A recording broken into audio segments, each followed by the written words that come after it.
ခုကတော့ဘူကြီးစော့နေပါ ငါဖတ်ထားလို့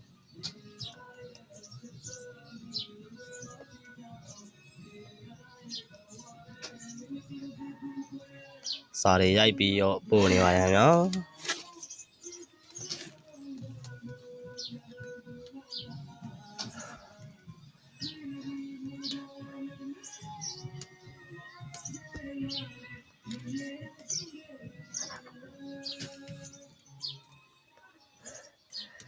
လက်မှာလည်းကနုတ်ကြီးရတော့မဲမောင်းလို့ပါခင်ဗျာ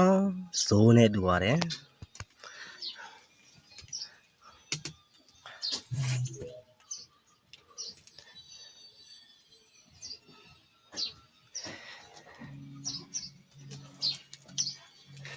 ဒီစပင်လေးကတော့လူပါသူကိုနှုံပြထားပါရဲ့နော်ဖဲကျိုးလို့တော့ပြောတာပဲ ဟုတ်ပါဘူး